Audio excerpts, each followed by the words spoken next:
Algoritma ialah satu siri langkah untuk menyelesaikan sesuatu masalah atau melengkapkan sesuatu tugas. Oleh itu, algoritma terdiri daripada satu siri prosedur langkah demi langkah yang tersusun untuk menghasilkan output yang diperlukan. Terdapat dua struktur kawalan yang kita akan pelajari, iaitu struktur kawalan pilihan bersarang dan struktur kawalan ulangan. Struktur kawalan pilihan bersarang terdiri daripada satu struktur kawalan yang terbenam dalam satu struktur kawalan yang lain. Satu struktur kawalan pilihan bersarang berlaku apabila kejadian satu struktur kawalan diikuti dengan kejadian satu struktur kawalan yang lain dengan serta-merta. Dalam satu struktur kawalan pilihan bersarang, struktur kawalan pertama akan menyebabkan struktur kawalan kedua yang terbenam bermula.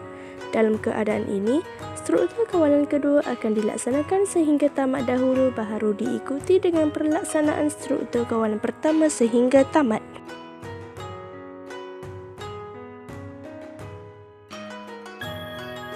Struktur kawalan ulangan terdiri daripada satu set langkah atau arahan yang sentiasa berulang sehingga suatu syarat dipenuhi. Set langkah yang berulang disebut gelung dan setiap ulangan gelung disebut lelaran. Banyak aktiviti harian yang melibatkan ulangan, contohnya tarian dan lampu isyarat.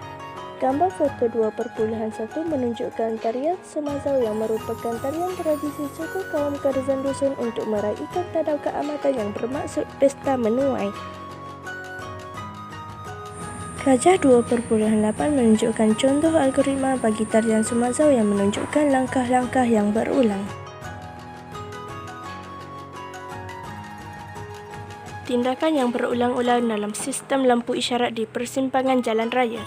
Dalam sistem lampu isyarat, nyalaan lampu hijau memberi isyarat bergerak untuk tempoh masa yang ditetapkan. Kemudian, nyalaan bertukar kepada lampu kuning untuk seketika. Seterusnya, nyalaan bertukar kepada lampu merah untuk tempoh yang ditetapkan. Nyalaan lampu akan berulang semula dengan lampu hijau dan seterusnya untuk sepanjang masa selagi sistem lampu isyarat masih berfungsi.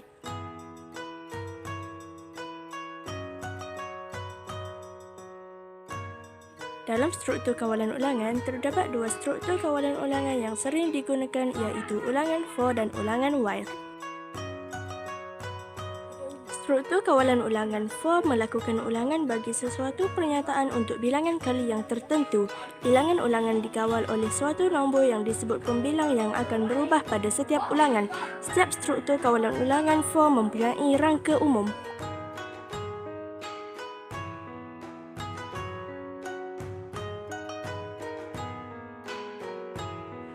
Dalam struktur kawalan ulangan while, ulangan dilaksanakan selagi syarat yang diuji adalah benar. Ini serupa dengan struktur kawalan ulangan for yang mana pernyataan syarat diuji sebelum pernyataan yang berulang dilaksanakan. Perbezaannya, bagi struktur kawalan for, bilangan ulangan adalah ditetapkan manakala bagi struktur kawalan while, bilangan ulangan tidak diketahui dan ditentukan sama ada syarat dipenuhi ataupun tidak.